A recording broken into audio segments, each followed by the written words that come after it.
Austin Faith Dialogue, a public affairs program at the crossroads of religion and life, a series highlighting the cultural and social interaction between the worshiping and religious communities in and around the capital city. Austin Faith Dialogue is brought to you by the Austin Metropolitan Ministries in cooperation with KTVC. Join us now in Austin Faith Dialogue. A sesquicentennial. That's what Austin celebrated last year. 150 years, that's what Southwestern University in Georgetown is celebrating in 1990. Hello, I'm Richard Thompson, pastor of Central Presbyterian Church, and your host for this edition of Austin Faith Dialogue. And as we come to the midpoint of this year, it's fitting that the metropolitan area should share the year-long observance going on at Georgetown. There's a century and a half of higher education that has been made there. And Southwestern University has the distinction of being the oldest college in Texas. And to help us learn about the celebration and the contribution which Southwestern has made to the community, we have Gwen Kennedy Neville, professor of sociology, and Farley Snell, the chaplain at the school. And we welcome you both and would like to be celebrating with you today, as you perhaps can tell us a little bit of how Southwestern came to be at Georgetown a century and a half ago. Gwen? Well, Southwestern was founded actually in a place called Rudersville, Texas in 1840, and then by merging with three other colleges and coming up to Georgetown in 1872, it became Southwestern University. So the sesquicentennial we're celebrating goes all the way back to the original founder and the original school, which later came to Georgetown. I see. And I understand you're a cultural anthropologist. Right. And can you just give us a picture of how the Methodists happened to be in this part of the country at the time?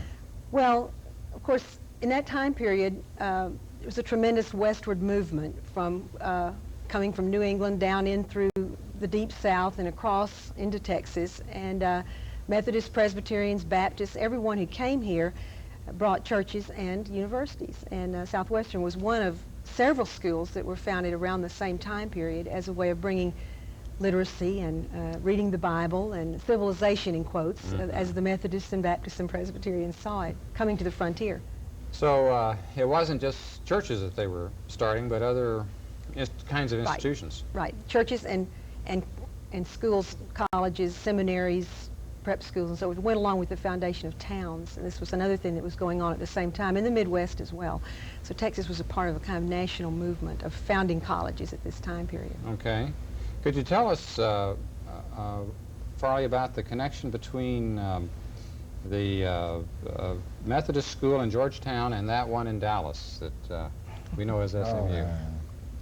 Well, it turned out that somewhere toward the end of the century and so forth, it was a felt movement that the churches, institutions of higher learning should be located in urban areas. They should be moving in the direction of being universities rather than colleges. So there's a little tension between the sort of university and college thing.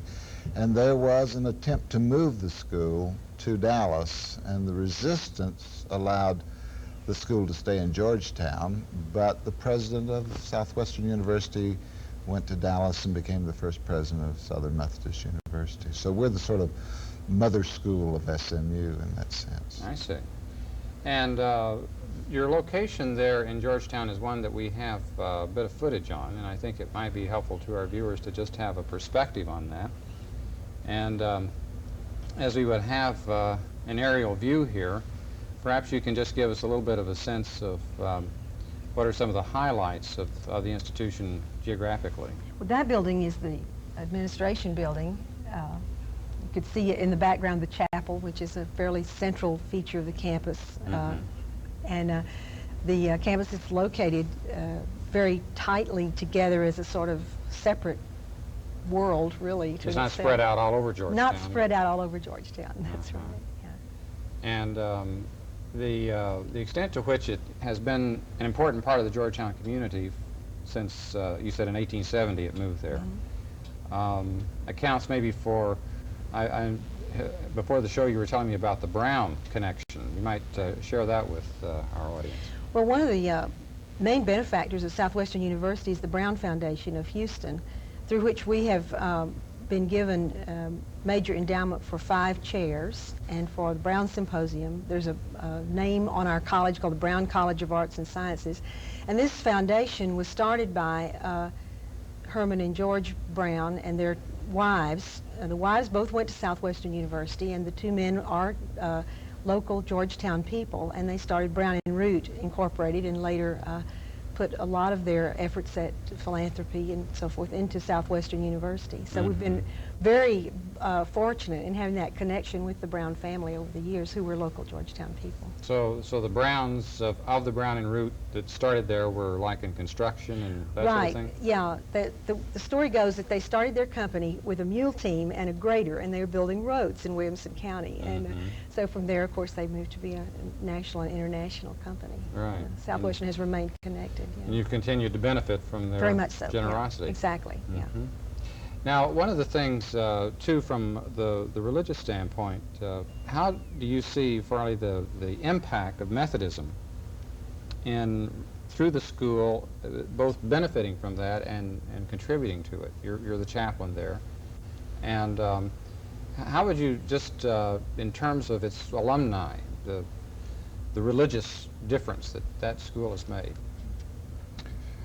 You mean in terms of our graduates? And As distinct from going to a public institution. Well, I think the school has a number of factors that sort of are reflected. One is there's a tremendous sense of community there. There always has been a kind of mutual support. What in Methodist traditional theology we call a sense of assurance. That's, I think, very much reflected in the kind of people that are produced by the school. The other thing is, and this is very deeply in Methodist tradition too, is a sense of social consciousness.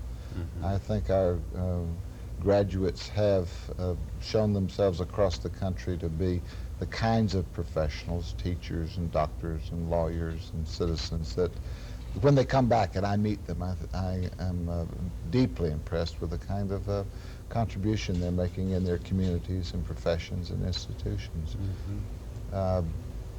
There's a deep sense of that in that school, of sort of being aware of what's going on in the world and addressing oneself to it. I understand that you have been the chair of the committee that has set up the observance and the celebration for the sesquicentennial. And in honoring the alumni of more recent years, could you illustrate with some cases of how that's the committee decided in terms of the honorary degrees that were to be given in this sesquicentennial year, that we would honor, instead of outside persons as we often do, that we would honor several of our alums that bespeak of the kind of product that we're aiming at. We chose 4 people. Well, one was recently a woman who's recently elected a bishop in the United Methodist Church, serves in the Minnesota area, a scientist who is head of the Department of Environmental Sciences and Engineering at the University of North Carolina in Chapel Hill, and who, by the way, made a sort of eloquent statement about our environment and at the service. A councilwoman of the city of Atlanta who for 3 terms has been elected from predominantly a black section of the town and has a great record for advocating their causes in the city's governance, and a professor of religious studies in California. So sort of we attempted to show in that range of persons the kind of service that we attempt to exemplify.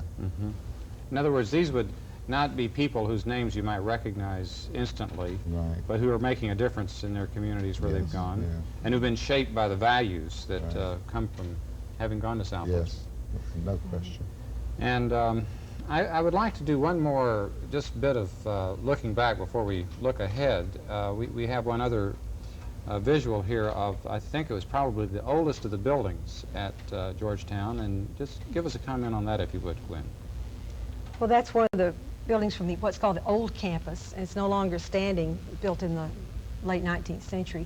The present oldest building was built somewhere around 1907, but this represents the sort of first phase in Georgetown of Southwestern University coming up in Georgetown.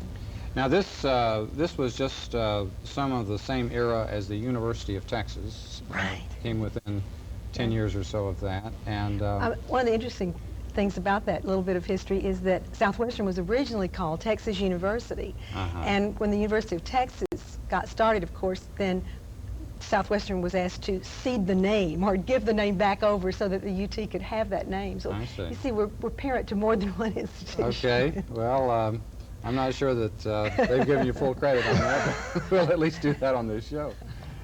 And let's be fair in terms of the credit that Southwestern has had on Texas, the larger community, from times past, moving into this honorary kind of recognition you made of current alumni. When I moved back to Texas 4 years ago, I was interested to find that J. Frank Dobie had been a student at Southwestern. Right. Let's just take him as one example of why he would have gone there and what he took from there to have his impact on the world as a whole. Can either of you respond to that? Well, you know, I suppose the reason he went there, at least from what you shared with me, I'm not that aware of his background, was that he came from a Methodist family. I think over the years, there've been a sort of sending people to Southwestern generation after generation. We have a lot of that, rich family traditions in the school, right? In terms of his contribution, I'm sure a lot of that has to do with Texas itself, but Southwestern from the beginning had a very literary kind of tradition. Classical studies was the curriculum from the beginning. It had one of the first student magazines in the state of Texas. It had debate societies. So I think the use of language has always been a very rich thing, and that combined with an awareness of one's background out of Texas would have engendered that kind of It was giving people the liberal arts in the best sense of being literate, yes, being well read, being well versed in the culture that we all have sprung from. I recall that Dobie was very much into Greek and Roman past, and that he enjoyed kind of bringing that to bear on his folklore in Texas. Yes, yes. It was a creative impulse that was continued in that way. And from the standpoint of distinguished women alumni, do you have some that you could share with us? Well, one of my favorites is Jessie Daniel Ames, who was a Georgetown woman who went to Southwestern, and she became the founder of the Women's Anti-Lynching League. She was also a very important worker for women's votes and in terms of starting women's clubs in Central Texas. And she later finished up her life in Atlanta, where the Women's Anti-Lynching League merged into the Southern Christian Leadership Conference. So she was a very early figure in the standing up for human rights for all people. And I think that also stands within the sort of very strong liberal arts tradition that Southwestern is holding up. Her name again? Jessie Daniel Ames. And there's been a book written about her? Yes. A woman wrote a doctoral dissertation on Jessie Daniel Ames for the University of North Carolina at Chapel Hill, and the book was published under the title Revolt Against Chivalry. And this was featured in one of our recent Brown Symposia, where we had Jacqueline Hall, the author of the book, and other people talking on the subject of womanhood, manhood, and public life in terms of discussing the issues that come together with this kind of public and civic activity. Okay, well, let me play a bit of the devil's advocate here, because the title of the book is Revolt Against Chivalry. What's wrong with chivalry? Well, the reason that title was used is because chivalry in the Old South was sometimes used as an excuse for the denial of rights to other people. And so the point of chivalry being sort of something where men protect women becomes a point at which Jessie Daniel Ames and other women felt the need to revolt and to stand up for women's rights and women's suffrage. All right, and also a rationalization for lynching. Exactly. And so that she was a spokesperson not only in regard to what we call civil rights today, but the feminist movements today. Yeah. Ahead of her time in that regard. Very much so, yeah. She lived when? Well, don't know her exact dates, but it would be, her main activity would be in the early part of this century in these kinds of efforts. Yeah. Okay, well, I think at the turn of the century, America was changing in so many ways. The feminist movement had its origins in the late 19th century and was evidenced in Georgetown in her work and life. But here we are getting toward the turn toward the 21st century. And I would suspect, Farley, in your work with the sesquicentennial, you would be looking forward to the 21st century rather than just back to the 19th century. Is that correct? What are your visions of where this school is going, and as it represents liberal arts education, church-related schools? Where are we going to be 150 years from now? Oh, wow. Well, I'm not so sure I can answer that. We've just gone through an extensive one-year work on and Gwen and I both were on a committee working on a sort of master plan beyond the year 2000. I think what we're talking about in terms of what we aspire to be is an institution with greater diversity in terms of ideas, in terms of ethnic makeup, in terms of cultural representation. I think we're attempting to try to see it's possible within that kind of small community and with that kind of collegiality that we have to embrace those sorts of things, and we're really trying to move increasingly in those directions. At the same time, to emphasize international studies, we've just been through a major grant in which we were able to emphasize China for 2 years, sent part of our faculty to China for a while and taught a freshman course on China. So we're moving in that direction in terms of trying to get students who in many ways are still provincial in touch with other cultures and so forth. Okay, so more international emphasis, Right. more cosmopolitan Right. in the best sense Right. awareness, Right. less provincial. Right. Does that mean that you're going to be less Methodist? Well, I think Methodists have always been less Methodist. We've always been very ecumenical. We right now at Southwestern have probably close to 25% of our students Roman Catholic, which is a development in the last few years. So yeah, we're moving to a much more inclusive kind of student body, but I think that's within the Methodist tradition. Yeah, I want to comment on that too, All right. because it seems to me that one of the very strong themes in United Methodist higher education has always been the facing outward and searching for new ways to think about things and searching for truth, and a lot of emphasis on the individual as a learner and the individual as a person who is involved in the learning process. One sometimes thinks of liberal arts colleges as sort of very small utopian communities that are focused mainly on passing on the received tradition, but this has not been true historically of United Methodist higher education, and I foresee that as a continuing tradition at Southwestern. One of the things we're very interested in addition to teaching students what's already been learned, is to involve students in the searching process, in the research and the scholarship and the learning of new information. So to be on the creative edge Exactly. of various fields of knowledge. Very much so. Students are very involved in my research with me in seminars. They do field work and write papers on observations, and they learn about ethnographic method along with me, and a lot of other professors operate exactly that way. All right, well, let's take a project of yours that's going on right now. Give us an example of where that would be on the frontier of knowledge. Well, I have a very long-standing project, which is a kind of ethnography of congregational life in Central Texas. It has to do with looking at churches as cultural representations. We have in Central Texas a tremendous mosaic of European cultures. For instance, we have Czech people who are in Catholic churches, and we have Czech people who are in Protestant churches. We have Germans who are Lutheran and German Catholics. We have Swedish Methodists and Anglo-European Methodists. We have all sorts of different kinds of Presbyterians, Hispanic Presbyterians, Roman Catholics of all different varieties. So one of the things my students do in their seminars is to look at church life as a cultural phenomenon and the kinds of symbolic expressions that come along with this. All right, and the fact that maybe that you're in a a church-related school would give you an impetus to look at that in a way that might not if you were just in a secular setting. Well, yes, certainly, because I think we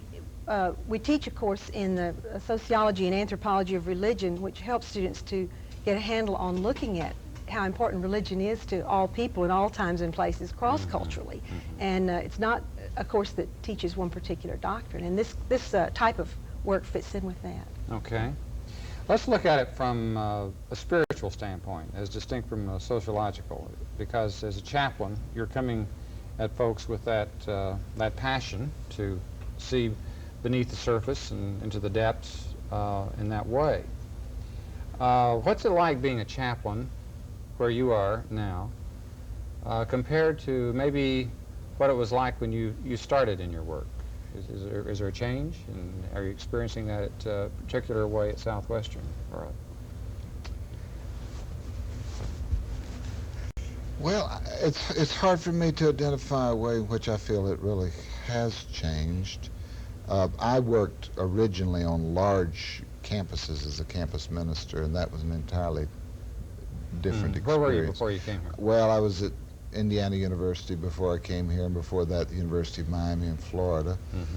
And even those were very different. And when I was at Indiana University, it was during the 60s, and we were spending most of our time simply dealing with massive social change in terms of what was happening to students, draft counseling and abortion counseling and runaways that were coming to Bloomington. So it's very hard for me to compare that with both a later time and a smaller campus. The one thing I feel about the smaller campus is that almost everyone is involved in what I would call ministry, at the support level, at the questioning level, the mutual questioning sort of level, all those sorts. So in a way, I've been able to not be as self-consciously a chaplain as I might have been in another time. I see. All right. And you're playing a different role in comparison with what it would have been like in the 60s, for instance. Oh, no question. Yeah. How would you identify the 90s on campus as compared with the 60s? Is it more introspective, more searching for the spirituality rather than social involvement? If anything, and I only know what I just sensed a little bit among our own students and then what I read about other places, I think if anything, the 90s are representing something of a return to some of the moods of the 60s, to be sure probably transposed in some way so it's not identical. But I see more social consciousness reappearing among our students. As a sociologist, do you go along with that? I think that's true. Certainly the consciousness about the environment is very much a theme we saw in the 60s. And more students are very much concerned about making a contribution in their life work rather than simply getting ahead, making a lot of money or something that might have concerned them perhaps in the last decade. I think we've got a lot more students looking for meaningful work and things that will give their life additional dimension. We're not that far into the 90s, and yet you already see a difference from the 80s. Well, they all merge, I mean, things don't just change all of a sudden. Right, with the turn of a calendar. Exactly. Yeah, like the 60s really weren't exactly in the 60s. They kind of went from 1965 to 1973, and so these things sort of shifted. Well, I think that one of the questions that comes to people's minds if you're a student wondering where to go to college, or if you're a parent wondering where to support a young person going to school, is the money. You talk about values. Do you get your money's worth at a private school, which is going to cost you more than if you go to a public institution, which is, relatively inexpensive compared to that? So if people were looking at it, what is the value of that greater expenditure? And this would not just be a Southwestern, but any private school. What's the response to that? Of course, I think there's some disadvantages of going to a small school. So, it's not all plus in terms of, but certainly the plus things include the fact that one has a chance to go through a very important time in their life in which they are questioning their values, in which they're exposed to a whole range of knowledge in an extremely supportive environment. Fellow students, and also professors across the board, I think, are in good conversation with one another. So values are not a sort of set of values.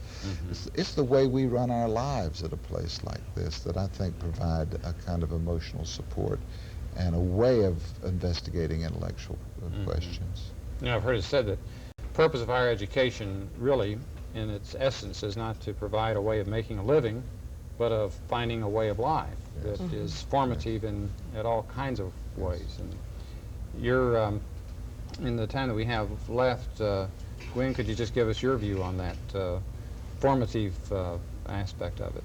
Well, I certainly agree that what liberal arts education is all about is teaching people how to have a life and how to think about their lives, and then they can make their living in many, many different ways.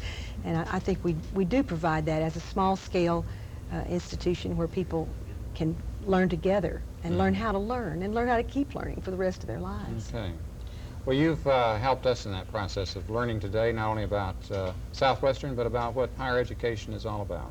And on behalf of our viewers, I would like to thank you for being here, Gwen, Farley, and take our best wishes back to Southwestern with you as we join with that particular institution of higher education in their celebration. And we would like to also welcome you folks back who've been viewing today to be with us again next week for our next edition of Austin Faith Dialogue. I'm Richard Thompson on behalf of the Austin Metropolitan Ministries, bidding you peace and good day.